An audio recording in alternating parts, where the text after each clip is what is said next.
Hey guys, welcome back to Roots and Refuge. This is going to be the third video that I promised. We are actually about to head back to Arkansas. Like literally as soon as we're done doing these last few things and shooting this video, we're going to be getting on the road to get home. The next time I come will be with Jessica and all my kids, and the time after that will be when I bring the animals, and then we will officially be moved here. So we're going to go talk with Noah and kind of go over all the stuff that we got done, kind of like, you know, talk back and forth about our next steps and like, you know, the process of getting both of our families moved here, getting the farm moved here. Before we go though, I've got to use these pink marking flags to mark the septic tank that's going to be right behind me, because that's actually possibly could be started the day that we leave to come back here. So I actually may not be here again before they start. I'm going to go ahead and get that marked for sure where I want it. And then we're gonna build something special for Jess and for the kids who have not been here with us. I want something that really just, I don't know, gets them excited for when they pull onto the property and see all the work that we've done. Okay, so this is the crew that came down. Obviously, y'all know Noah and Ben, my sidekick. And are you tired? You're not tired? Are you ready to go back to Arkansas and see Mom? Why is that? I like South Carolina. You like South Carolina? Well, isn't South Carolina better whenever Mom's in it? Yeah. Yeah, and your brothers? Yeah. And our house? Yeah. Yeah. Well, I'm glad you like South Carolina, because, you know, this is where we're moving to. So it's good that you like it. But we do have to go home and get everyone else and come back, right? So you can show them all the stuff. Show them the ropes. No. Introduce all the people. Me and Noah, obviously, have been here putting in the work, putting in the hours. Let's go over real quick what we got done, what's left to get done.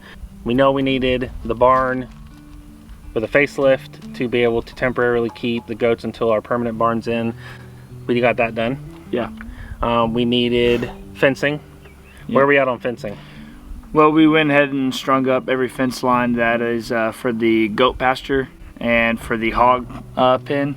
And so we got all that strung up. We set the corner posts. We got it ready to string a line and put in some T-posts and set the other decorative posts that we can put some 2x6s on and make look good. So the goal with Noah being here before we left was try to get anything done that required more than one person, because when I come back with Jess, I'll have some help, but I'll mostly just be working by myself at that point. You know, I may have help on this next trip, but then again, I may not. And so until they actually are here and, you know, I've actually got them for, let's say, the day or something like that, I generally don't try and count on it. Not because people are not trustworthy to come, but if you plan on having someone and then something comes up and then you're in trouble. So we tried to do everything that would require both of us, like digging the post holes, you know, hauling the posts out, setting them, things like that. For as far as fencing goes, when I come back, I can set T-posts, which is really a one-person job. I mean, it might go faster if you had more than one person setting them, but I can still do that. I also can stretch fence by myself. You know, you nail up one side and stretch it with the tractor. It's actually not really, it doesn't go that much faster using more than one person. So anything like that, we kind of left for me to be able to do when I come back. But I feel good about where we're at. I think we're going to be on schedule for the most part. You know, it's kind of was like we lost a half a day to rain. Yeah. And then honestly, towards the end, we're just getting tired because we're putting in, what, 14-hour days? On average, 14 to 15-hour days. So I'm pretty wore out, but it's totally worth it. From the last video, you saw that we got the well drilled, we got the foundation in, and then we also got the walls framed. When I come back next time, I'm gonna throw some like OSB board up on the sides. I'm probably not going to get to finish the roof next trip, but once I get some OSB up that kind of like secures the well house itself, I'll go ahead and have our well guy drop the pump in the tank and get me a hydrant just so we can have some running water. I might trench the water line to the house on this next trip, because there's a lot happening on the next trip and I'm only here for like 4 days. Like, the house is getting delivered, and then the well should be good, the electrical should be on, and then the septic should be going in. So really next trip we should have, like, by the end of it, know exactly where we stand. And then obviously I've got to get all the fences stretched, but I feel pretty good about that. Another thing that we're constantly having to fight is the grass. I cut it last time, and when we first got here on this last trip, it was fine, but over the last 10 days, 11 days, it's gotten a lot thicker, so we actually had to put one of our helpers on just cutting grass, and then had to go back through and weed eat everything again.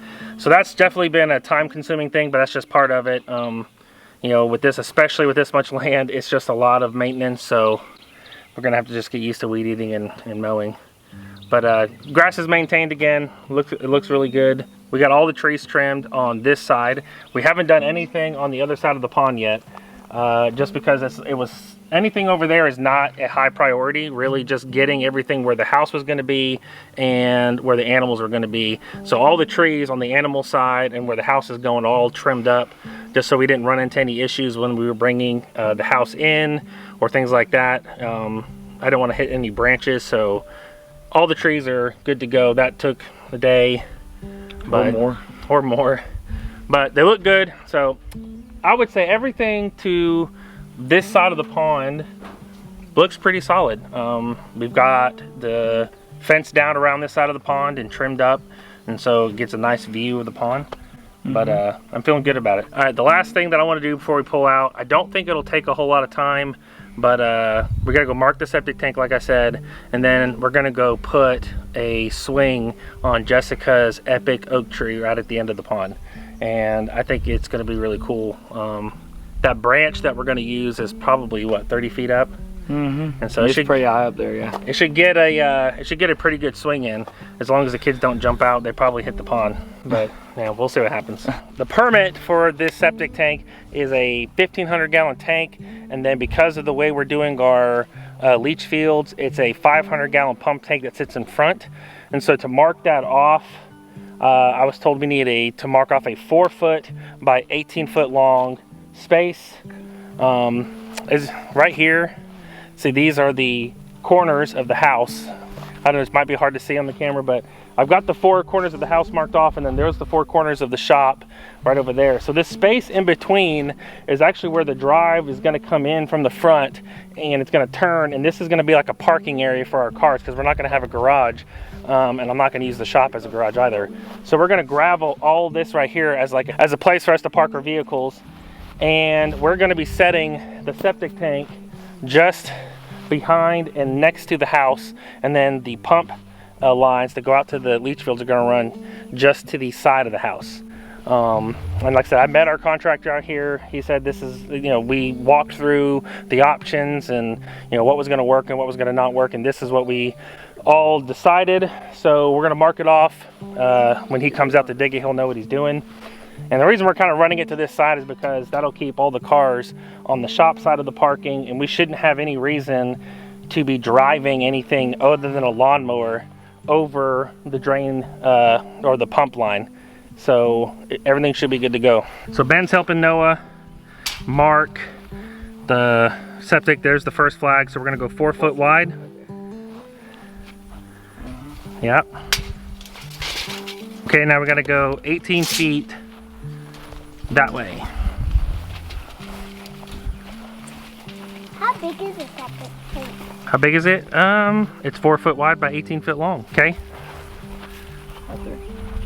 Right there. Drop another one. Okay. And I'll just come 18 foot off of that other flag, and then 4 foot. Thanks for helping. Nice flag. Right here. Right there. Mark 18. All right, hold Okay, that. now hold that right there. Don't move. Push it down. Okay, now let Noah check 4 foot this way, and then we'll just move it 4 foot. All right, grab one more flag, Ben. Go get one more flag. Okay, so I'm gonna use one more flag to mark kind of on this high part of the hill right here, because I'm gonna have them run a outlet, or I don't know, what would you call that? A hookup for the camper? Yeah, but it's not a hook. Is that a hookup? An electrical outlet? No, for the septic. I'm gonna run a septic line from the tank up here for the camper to park. I don't know what they call that. Septic line. Essentially, I'm gonna have them run a line to the septic tank that I can pump the camper out right here after we take it camping or something. That way I don't have to go through a campsite. I mean, it's gonna be parked right in front of where our main septic tank is.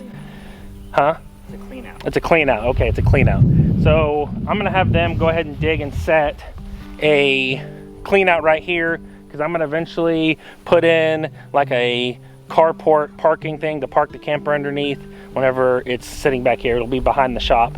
So I'm gonna go ahead and kind of think ahead and get something like that done. I think it'll be, especially after staying here and camping and having to figure out where to pump and checking the levels of the black tank and the gray tanks and all that stuff. It's just been a headache. So I'm definitely thinking ahead and be like, how can I make this easier in the future? I think this is one of those things. You got the flags, Ben? Yeah. All right, let's go put them back in the truck. And then we're gonna build a what? Are you gonna be our tester? Ooh, you got dirty hands now. Here. You want me to take the flags, or you just want to finish it off and then wash your hands? You take them, I don't care about my hands. Okay. Hey, I asked you a question though. Are you gonna be our swing tester? Yeah. All right, let's go do it. So I was going through the Tractor Supply getting something for, I forget, either the well house or some of the fencing stuff, and I saw this sitting there, and this is like a wood swing like kit. Comes with like 40 foot of rope and the wooden maple swing. So I was like, that's what gave me the idea of like, oh, I should totally build a swing into this tree. I mean, other than the fact that we had already talked about doing it. So I grabbed some other hardware pieces. This is essentially something we're going to use to loop the rope around and then tension it down to be able to hold the swing without having to tie like a knot. And these will help with that. And then I also went on Amazon and got this little strap kit, and it comes with these straps that will feed through like this, right, around the branch, right? And it comes with these cool looking, comes with these cool felt pads. So this actually goes around the branch, and then this goes around the branch and the pad. And what this does is it lets us put the swing up there, but the pad protects the branch itself. And then this, the way this strap works is that as the tree grows, it'll just take more tension or more strap out. So like, let's say the branch is that thick now, and as it grows, essentially will shrink. You know, essentially the swing will come up off the ground, but I mean, obviously trees don't grow that fast. But it won't damage the tree as it grows. It'll just continue to expand. So I thought this was a cool idea for putting the swing up without damaging the tree. And then as this ring hangs down, we'll put the carabiner on. And then I've got these little swivels that I'll put on, and that'll keep the rope from getting all twisted up. And then we'll basically put the swing and those other contraptions through this. So should work, but of course we could run into some problems. I don't know. We're gonna do our best. Noah's got the ladder up in the tree, so let's get started. Let's see how wide it is compared Set to it down. Set it down in front, right here in the front. in the front of the ladder. Pick it up. Right here? Right here, where my foot is, like this. That's, So if I put the straps on each side of the ladder, that should be yeah, you should be, yeah, you should be good.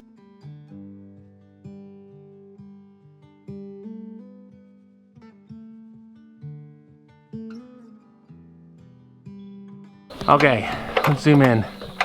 All right, see the pads and then the straps and then our little things. So now we've got to take the rope from the swing, and we're going to loop it through there and then use these little tensioner and contraption things that we got from Tractor Supply to kind of clamp the rope together, and that should hold the weight of it.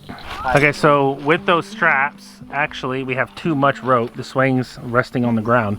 So Noah's going to adjust the height, and then we'll secure it and then just cut off the extra that we don't need. Let's see. Hold it.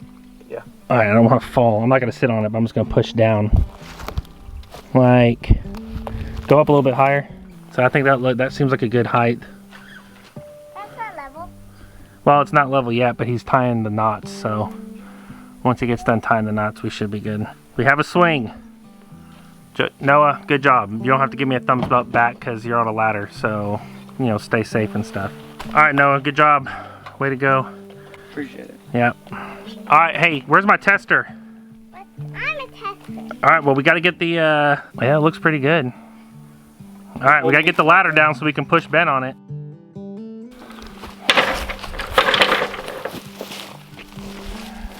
I want to swing, Daddy. Okay, you ready? Yeah. All right, here we go. You're the first one to ever swing at our new farm.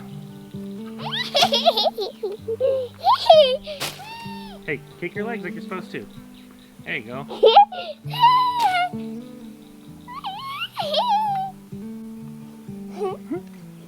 It's so fun. I love the swing. Mission successful. I think this is going to be an amazing spot where Jessica spends a lot of time probably praying and just being by herself and just, you know, being creative. Like, I think this is just going to be her space. I know the kids will probably swing on this a lot, but I can tell you right now, I know my wife pretty well. This will be one of her favorite spots on the whole property. Overlooking the pond. Look at that view. It's gonna be great. Well, that wraps this up. We are heading back to Arkansas. We'll be making one more trip and then the final trip, and we will be moved. Ben, our tester, says that the swing is approved. It's awesome. All right, guys, I bless you. Until next time.